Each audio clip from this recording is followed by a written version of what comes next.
Spiderman brand new डेचा trailer was absolute cinema. पण त्यातले जेवढे जेवढे भारी मोमेंट्स आहेत ना, ते आलेच एवढी इंटरनेटवर व्हायरल झाले होते की आपण त्याला ऑलरेडी बघितलेले होतेच. बट स्टील एक एक करून सगळ्या पॉईंट्सवर जर ब्रेकडाऊन करायला चालू केली तर Peter Parker is finally back. आणि हा काय नॉर्मल पीटर पार्कर नाही. He looks frustrated, he looks angry, he looks broken. आणि I mean not emotionally but also हे जे काय त्याच्या बाबतीत होतं त्या सगळ्याचा इफेक्ट त्याचा फिजिकली बॉडीवर सुद्धा दिसतोय. And see not gone lie, we have been waiting to see Peter like this in MCU since very long time. And yes, हा जो ट्रेलरची पूर्ण जी अशी कोल्ड आणि जी ग्रे व्हाईब होती ना, ही बघायला एकदम अशी भारी वाटली. Because it aligns with Spiderman's inners feelings. Well, जर ट्रेलरबद्दल बोलायला झालं तर ट्रेलर स्टार्ट होतं आपल्या स्पायडरमॅन पासून, जो त्याच्या फोनमध्ये नेड आणि म्हणजे आपल्या जुन्या मित्रांना बघत असतो, जे MIT मध्ये लाईव्ह चालू करून आता फार असे पुढे गेले. कारण सी या मूवीची जी टाइमलाईन आहे नो वे होम नंतर 4 वर्षानंतरची टाइमलाईन आपल्याला बघायला मिळणार. सो वी कॅन क्लिअरली से की ते आता लाईफमध्ये सेटल झाले, त्यांची डिग्री वगैरे कंप्लीट झालेली आहे. आणि या गोष्टीची हिंट आपल्या ट्रेलरमध्ये पुढे पण बघायला मिळते. वेल, त्याच्यावर पण आपण बोलू. त्याआधी मला बोलायचं आहे स्पायडरमॅनच्या या नवीन सूट बद्दल. आय मीन हा सूट क्लिअरली नो वे होमच्या एंडमध्ये जो आपल्याला सूट बघायला मिळतो त्याची व्हाईब तर हा देतोच, पण हा क्लिअरली स्पायडरमॅनला एक युनिक आयडेंटिटी प्रोव्हाइड करतोय. यानंतर आपण पीटरला बघतो ज्याच्या हातामध्ये एक लेटर आहे. बेसिकली हे तेच लेटर असायची शक्यता आहे जे नो वे होमच्या एंडला आपण बघितलेलं होतं की तो MJला देण्यासाठी गेलेला असतो पण तो देत नाही. सो हे मे बी सेम लेटर असू शकतं. पण यामध्ये फोकस करण्यासाठी गोष्ट ही आहे ते म्हणजे त्याचे वेब स्वेटर्स जे त्याच्या हातामध्ये असे एकदम शायनी सारखे दिसतात, जे त्याच्या सूटमध्ये सुद्धा शाईन आउट करून जातात. पण बेसिकली हा शॉट बघितल्यावर क्लिअरली कळतं की ते हातात असे रीस ब्रेसलेट सारखे बघतात जे त्याच्या सूटमधून असे एक्सटेंड होत असतील. आणि या गोष्टी मी एवढ्यासाठी सांगतोय कारण ह्या मूवीमध्ये स्पायडरमॅनची वेबिंग हा एक मेजर की रोल प्ले करणार आहे. आणि इथंच आपल्याला नेडची सुद्धा फर्स्ट ग्लिम्स बघायला मिळते. And he has got some new drip. पण आणि तिथंच आपल्याला पीटर पण कॉफी पिताना दिसतो त्याच कॉफी शॉपमध्ये. आणि ज्याच्या टेबलवर समोर काही रोजेस ठेवलेले जे तेच पुढे जाऊन ते MJला देतो तिच्या हाऊस वॉर्मिंग पार्टीमध्ये, जी तिला सेट सुद्धा करून ठेवतात. से विच सबटली शोज की तिच्या सबकॉन्शियस लेवलवर तिला असं जाणवत असेल की तिचं पीटर्स काहीतरी कनेक्शन आहे, पण ती लिटरली त्याला ओळखू शकत नाहीये. आणि मग हा शॉट ना खूपच बेहतरीन आहे. आय मीन इथं आपल्याला स्पायडरमॅन लॉन्ड्री करताना दिसतोय, पण जर तुम्ही नीट नोटीस केलं ना तर त्याच्या डोळ्याजवळ आणि त्याच्या पायावर आपल्याला ब्रुसेस ठिकाणी लागलेले दिसतात. आणि ही खूप रिअलिस्टिक डिटेल्स आहे स्पायडरमॅनच्या डे टू डे लाईफ दाखवण्यासाठी.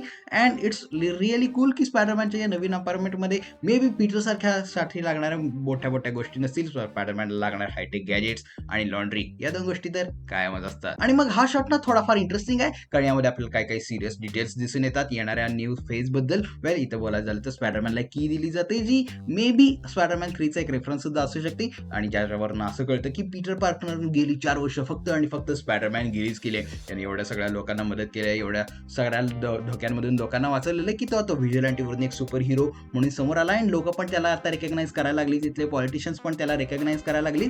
अँड स्पीकिंग ऑफ विच, जर तुम्ही यामध्ये या लेडीला बघितलं तर ती ही आहे शेला रिवेरा, जी आपल्याला डेअर डेव्हिल सीझन 1 मध्ये बघायला मिळालेली होती. अँड सिन्स की तिथं फिस्क नाही आहे याचा अर्थ असा होतो की डेअर डेव्हिलच्या सीझन 2 मध्ये डेअर डेव्हिलनं फिस्कचं काम संपवलेलं आहे. पण यानंतर आपण स्पायडरमॅनला स्विंगिंग करत असताना काही बुलेट्स डॉज करताना बघतो. बेसिकली एका आर्म ट्रकवर लावलेले मिनीगन्सच्या बुलेट स्पायडरमॅन डॉज करत असतो. पण त्यानंतर आपल्याला दिसतं की फिस्क आणि स्पायडरमॅन दोघं एकमेकांच्या समोर येतात आणि फिस्क लिटरली गाडीने त्याला उडवतो. बेसिकली इथं आपल्याला या 2-3 गोष्टी क्लिअर होतात, ज्यातून स्पायडरमॅन आणि फ्रँक हे दोघं एकमेकांसोबत बरीच दिवस झाले काम करतात कारण ते दोघं लिटरली एकमेकांना स्वतःच्या पहिल्या नावानं संबोधतात. आणि यानंतर दुसरी गोष्ट अशी की फ्रँकला माहिती आहे की त्यानं स्पायडरमॅनला उडवलं तरी तो मरणार नाहीये. आणि यानंतर तिसरी गोष्ट अशी कळून येते की तो स्पायडरमॅनला धमकावायचा प्रयत्न करतो. स्पायडरमॅन त्याला आपलं वेब शूट करून त्याला थांबवण्याचा प्रयत्न करतो, बट स्टील ही शूट्स हिम. ज्यानंतर स्पायडरमॅन रिव्हर्समध्ये येऊन त्याला एक किक मारतो आणि तो फ्रँकला तिथून बाहेर सुद्धा फेकून देतो. पण हा सगळा सीन जर तुम्ही क्लीनली ऑब्झर्व केला असेल ना तर तुम्हाला कळलं की जेव्हा फ्रँक हा जेव्हा स्पायडरमॅनवर फायर करतो तेव्हा जे आर्म ट्रक्स जे मागे आहे ते त्याच्यावर अटॅक करत नसतात स्पायडरमॅनवर. सो त्याला कळतं की आता आज जे आहेत ते काय त्या ट्रक पासून त्याला एवढा धोका नाहीये. सो त्यामुळे तो फ्रँकला अडवण्याचा प्रयत्न करतोय कारण जर तो धोका असता तर फ्रँकनं त्याचा लिथल फोर्स यूज केला असता. त्यामुळे मे बी टँकमध्ये जे आत लोक आहेत त्यांचा जीव सुद्धा गमावला गेला असा, which clearly against the Spiderman ideology. कारण स्पायडरमॅन कधीच कोणाला जिवंत असा मारून टाकत नाही. सो त्यामुळे तो सुद्धा त्याला लिथल फोर्स यूज करून देत नाही. आणि जेव्हा तो रिव्हर्समध्ये फ्रँकला किक सुद्धा मारतो तेव्हा सुद्धा तो फ्रँकच्या साईडने निघून जाऊन त्याला बाहेर ओढतो. तो क्लिअरली त्याला सुद्धा हिट करू शकला असता, बट इट्स अगेन्स्ट स्पायडरमॅन्स आयडियोलॉजी. आणि मग तोच ज्याच्याबद्दल आपण आधी बोललेलो होतो ना की तो हाऊस पार्टीवाला सीन, तो आता तोच सीन आपल्याला इथं बघायला मिळतो जिथं बरेच सारे लोक आहेत आणि तिथं पीटर सुद्धा पोहोचलेला. त्याने MJला रोज दिलेलं आणि MJने ते रोज सजावून सुद्धा ठेवलेलं आहे. पण सी आता MJच्या लाईफमध्ये कोणीतरी नवीन आणि बघून पीटर अजिबात आनंदित नाही. नाहीये. आणि भाई साहब इतना हा ट्रेलर ऍब्सोल्यूट पीक वर जातो. आय मीन आपल्याला असं बघायला मिळतं की स्पायडरमॅनची कोणाबरोबर तरी फाईट झालेली आहे and it did not end well for him. I mean त्याच्या चेहऱ्यावर काही ठिकाणी ब्रुसेस आहेत आणि असं वाटतं की तो कुठला तरी पॉयझनच्या अंडर असं कुठला तरी आलेला आहे, कारण तो फाईट झाला लगेच आपल्याला बेशुद्ध पडताना सुद्धा दिसलेला आहे. आय मीन ही गोष्ट आपण आधी स्पायडरमॅनच्या मूवीजमध्ये सुद्धा बघितलेली आहे अँड्रू गारफील्ड बरोबर, की ते स्पायडरमॅन बरोबर जेव्हा त्यांना त्याचं जेव्हा ती मकडी त्यांना चालते तेव्हा त्यानंतर त्याच्या जेव्हा पॉवर्स इव्हॉल्व्ह व्हायला चालू होतात तेव्हा ते बेशुद्ध पडताना आपल्याला बघितलेलं आहे. आणि सी सेम थिंग आपल्याला ह्या पीटर बरोबर सुद्धा होता दिसती. म्हणजे या सीन नंतर आपल्याला असं दिसतं की त्याच्या पॉवर्स इव्हॉल्व्ह व्हायला लागले आहेत, त्याच्याकडे तो असा ककूनमध्ये गेलेला आहे आणि त्यातून तो खाली पडताना त्याच्याकडे ऑर्गॅनिक वेबिंग सुद्धा आलेले, हा सीन सुद्धा आपल्याला बघायला मिळतो. बट इथे इम्पॉर्टंट डिटेल हा आहे की तो त्याच कपड्यांमध्ये होता ज्या कपड्यांमध्ये तो हाऊस वॉर्मिंग पार्टीला गेलेला होता. सो मे बी पार्टी आणि या सीनच्या मध्ये असं काहीतरी घडलेलं आहे जे आपल्याला ट्रेलर मध्ये अजिबात दाखवण्यात आलेलं नाहीये. सो यप 100% इथं डेफिनेटली काय ना काहीतरी झालेलंच आहे. पण यानंतर आपण पीटरच्या बॉडीमध्ये त्याच्या पॉवर्स मध्ये बरेचसे चेंजेस बघायला मिळतं. सगळ्यात पहिले तो जेव्हा बाहेर येतो तेव्हा त्याला असं दिसतं की तो जेव्हा ककूनमध्ये बाहेर पडतो त्याच्या आजूबाजूला वेव्स आहेत आणि ही गोष्ट लिटरली कॉमिक बुक ॲक्युरेट आहे. आय मीन कॉमिक्स बुक्समध्ये सुद्धा स्पायडरमॅन असा ककूनमध्ये गेलेला आपल्याला बघायला मिळाला आहे, ज्याचे 2-3 रिझन्स आहेत. ज्याच्यामध्ये सगळ्यात पहिलं रिझन हे असतं की जेव्हा तो डिप्रेस्ड असतो, जेव्हा तो फ्रस्ट्रेट असतो, जेव्हा तो अलोन फील करतो, जेव्हा त्याला असं वाटतं की त्याला पीटरपेक्षा स्पायडरमॅनची जास्त गरज आहे, तेव्हा तो असं स्वतःभोवती ककून बोलून त्यात तो इव्होल्युशनसाठी जात असतो. आणि ह्याच गोष्टीचा रेफरन्स आपल्याला ट्रेलरमध्ये पण बघायला मिळतो. म्हणजे जेव्हा तो ककूनमधून त्याच्या बाहेर पडतोय तेव्हा तो असं लिटरली जेव्हा खाली पडताना त्याच्या हातात वेब शूटर्स नसताना सुद्धा तो ऑर्गॅनिकली स्विंग करताना आपल्याला बघायला मिळतो. आणि यानंतरचे शॉट्स काही असेच आहेत की जिथं पीटर स्वतःच्या पॉवर्सला रिकॉन्फिगर करायचा प्रयत्न करतोय, तो स्वतःच्या पॉवर्सला समजून घेण्याचा प्रयत्न करतोय, त्याचा स्विंग त्याच्या कंट्रोलमध्ये नाहीये, तो बऱ्याच गोष्टींना धडकतोय. पण see he is just trying to reconfigure his powers आणि त्याच्यामुळे त्याचे सेन्सेस एवढे हायटेन झालेले आहे की त्याला नळातनं पडणाऱ्या पाण्याचा थेंब सुद्धा ऐकायला येतोय. आणि ह्याच सगळ्या पूर्ण ट्रान्सफॉर्मेशन हे जे इव्होल्युशन आहे याला समजून घेण्यासाठी तो जातो ब्रूस बॅनरकडे, जो ESU मध्ये टीचिंग करतोय. आय मीन ESU म्हणजे एम्पायर स्टेट युनिव्हर्सिटी, जिथं कॉमिक्स बुक्समध्ये पीटर सुद्धा ह्याच युनिव्हर्सिटीमध्ये गेलेला असतो काही ठिकाणी. बट सी इथे मेन गोष्ट ही आहे की ब्रूस बॅनरच्या हातात जे डिव्हाइस आहेत त्याच्याकडे लक्ष देण्यासारखं आहे. वेल हे आपल्याला शी हल्कमध्ये पण बघायला मिळालेलं होतं. बेसिकली बॅनरच्या शब्दात सांगायचं झालं तर हे त्याला हल्कमध्ये ट्रान्सफॉर्म होण्यापासून कंट्रोल करण्यासाठी हे डिव्हाइस आहे. अँड मे बी मूवीमध्ये काही अशा गोष्टी होतील ज्याच्यामुळे ते इनॅबिलिटर सुटेल आणि आपल्याला सेव्हिज हल्कमध्ये ब्रूस बॅनर परत एकदा बघायला मिळणार आहे. वेल या सगळ्या पुढच्या गोष्टी आहेत ज्या मूवीमध्ये होतील न होतील या आपल्याला पुढे बघायला मिळेलच. पण सध्या जर ट्रेलरवर कॉन्सन्ट्रेट करायचं झालं ना तर आपल्याला असं दिसतं की पीटर ब्रूसकडे जातो. पुढचे काही शॉट्स हेच आहेत की ब्रूस त्याच्या पॉवर्सला समजावून घेण्यासाठी त्याला पूर्ण बॉडी स्कॅन करतो आणि या स्क्रीनवर आपल्याला बऱ्याच गोष्टी बघायला मिळतात. आणि जिथे एक गोष्ट बघायला मिळते की पीटरला एनहान्स ह्युमन म्हणून क्लासिफाय केलं जातंय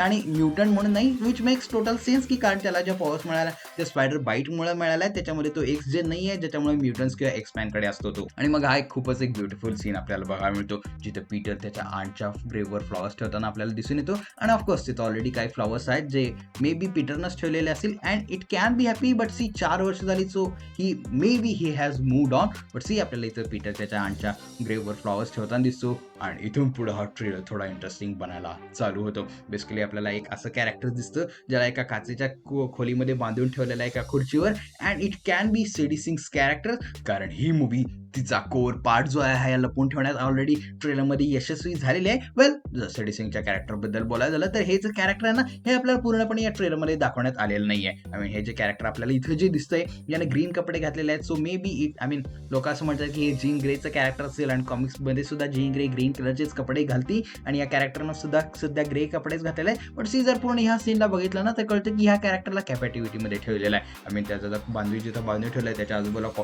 मे बी आपल्याला रोलर स्केट्स दिसत आहेत, बेड्स दिसत आहेत अँड मे बी तिथे कॉम्प्युटर सुद्धा असण्याची शक्यता आहे. आणि it can be Sadie Sink's character, it can be Jean Grey. कारण सी याचा उत्तर आपल्याला नेक्स्ट सीन मध्ये कळतो जिथं आपल्याला त्या जो ट्रक होता त्या ट्रकमध्ये एक आंटी बाहेर येताना दिसती जी माइंड कंट्रोल होती. अँड आय नो की कॉमिक्समध्ये जीन ग्रेचीच ही ताकद आहे की ती माइंड कंट्रोल किंवा टेलिपॅथी ही जी पॉवर ही जीन ग्रेकडेच आहे. पण यानंतर ट्रेलरमध्ये काही अशा गोष्टी होतात ज्या आपल्याला थोडं कन्फ्युजन क्रिएट करतात. बेसिकली आपल्याला असं दिसतं की ही जी कुठली जी एंटिटी आहे ही एकावेळी एकाच माणसाला माइंड कंट्रोल करू शकते. बेसिकली तिला काही लिमिटेशन्स आहेत. जेव्हा तिला माइंड कंट्रोल किंवा बॉडी हॉप करायचं असेल तेव्हा तिला समोरच्या कॅरेक्टरच्या डोळ्यात बघणं तिला गरजेचं आहे. आणि जीन ग्रे मध्ये हा काय कन्सेप्टच नाहीये. ती एकावेळी बऱ्याच साऱ्या लोकांना एकदम ती माइंड कंट्रोल करू शकते. सो ही जी एंटिटी आहे ना ही मे बी कुठली तरी दुसरं कॅरेक्टर सुद्धा असू शकतं ज्याला माइंड कंट्रोल करण्यासाठी समोरच्या कॅरेक्टरच्या डोळ्यात बघणं गरजेचं आहे. And which makes total sense की का ती स्पायडरमॅनचं माइंड कंट्रोल करू शकत नाही, कारण त्याला मास्क घातला होता सो तिला त्याचे डोळे दिसलेच नाही. सो त्यामुळे तो माइंड कंट्रोल होऊ शकला नाही. त्याला दुसऱ्या कोणाला तरी चूज करायला लागतं. आणि ह्या सगळ्या सीन बद्दल विलियम हा स्पायडरमॅनशी बोलतोय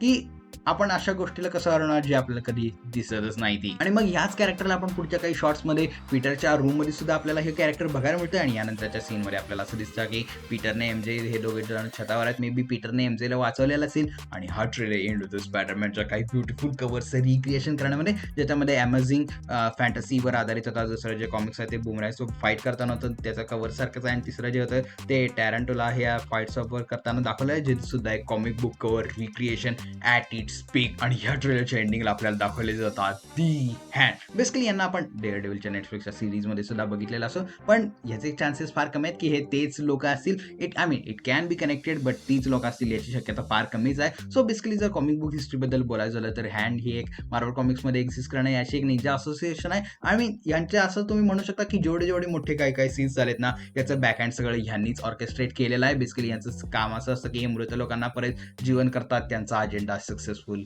करण्यासाठी. तर हे लोक या जेलमध्ये का आलेत, ते कोणाला त्यांच्यासोबत घेऊन जायला आलेत का, की ते आपला नवा लीडर चूज करायला आलेत. वेल, या सगळ्या गोष्टीची उत्तर आता आपल्याला तेच देऊ शकतात. पण सी इथं आपल्याला असं बघायला मिळतं की पीटर पुन्हा एकदा त्यांच्यासमोर अनमास्क झालेला आहे आणि त्याच्यात त्याचे वेब शूटच नाहीये. तरी पण जेव्हा एक निंजा समोर येतो तेव्हा ते त्याला त्याच्या वेबनं थांबवतो. इनफॅक्ट त्याचं ब्लेड सुद्धा तो तोडून टाकतो. एवढा तो अँग्री आहे, एवढा तो बॅडॅस मोडमध्ये आपल्याला दिसून येतो. आणि सी इथं निंजा हे एकत्र ऑपरेट करत नाहीये. त्यांच्या हातात काही ॲडव्हान्स टेक सुद्धा जे त्यांच्या ट्रॅडिशनल वेज पासून फारच पुढे आलेत असं मी म्हणायला हरकत नाही. आणि सी ह्या सगळ्या गोष्टी पुढे जाऊन कुठं कनेक्ट होतात, कशा कनेक्ट होतात यावर आपण कुठल्या तरी एका व्हिडिओमध्ये बोलूच. प्लस हा जो ट्रेलर आहे हा खूप साऱ्या गोष्टी असं हाईड करून ठेवतो. म्हणजे यामध्ये आपल्याला ज्या गोष्टी बघायला मिळाल्या की पीटर असेल, एमजे असेल, द हँडचे निंजा, स्कॉर्पियन सारखे छोटे मोठे विलन, आणि या सगळ्या गोष्टी आहेत या मूवीच्या मेन प्लॉटचा कधीही भाग नसणारच आहे. बेसिकली हा ट्रेलर मूवीचा मेन प्लॉटला खूप ऑब्स्क्युअर करून ठेवलेला आहे. आणि हे जे पीटरचं इव्होल्युशन जे आपल्याला बघायला मिळणार हा त्याच्या मेन प्लॉटचा एक छोटासा आपला एक भाग बघायला मिळणार. बेसिकली हा जो सीन आहे जिथे त्याच्यामध्ये डोळ्याचा कलर जो चेंज होताना आपल्याला दिसतोय, हा बेसिकली त्याच्या इव्होल्युशनला ट्रिगर करणारा एक सीन असू शकतोय. So yes, I clearly love Spiderman's brand new trailer. I mean मला असं वाटलेलं होतं की आपल्याला बऱ्याच गोष्टी या रिव्हील करून देतील, पण नाही, यांनी बऱ्याच गोष्टी हाईड करून ठेवल्यात. अजून आपल्याला मूवीचा मेन व्हिलन माहित नाहीये, मूवीची मेन स्टोरी अजून आपल्याला काय आहे ती कळलेली नाहीये. फक्त यांनी स्पायडरमॅनचे छोटे मोठे आपल्याला व्हिलन्स दाखवले आणि त्याचं इव्होल्युशन थोडंसं टीज केलेलं आहे. आणि ह्या सगळ्या गोष्टी या मूवीचा फर्स्ट हाफच्या पण आधीच आपल्याला क्लिअरली होतील असं दिसून येतं. कारण मूवीमध्ये या ट्रेलरमध्ये जेवढे काय सीन्स आहेत त्यातल्या मेजरली सीन्समध्ये त्याच्याकडे वेब शूटर्स नाही आहे. तो आपला जे नॉर्मल जे वेब आहे तेच तो यूज करताना आपल्याला दिसून आलेला आहे. सो येस, हा ट्रेलर बऱ्याच गोष्टी हाईड करतो. आणि सी याच्यावर आपण अजून एक ब्रेकडाऊन प्रॉपर असा एक व्हिडिओ करू. पण सी आता रात्रीचे 12 वाजत आलेला आहे आणि आय नो की याचा हा जो व्हिडिओ आहे नंतरच येईल. याच्या आधी उद्या जो पहिला व्हिडिओ येईल तो धुरंधरचाच असणार आहे.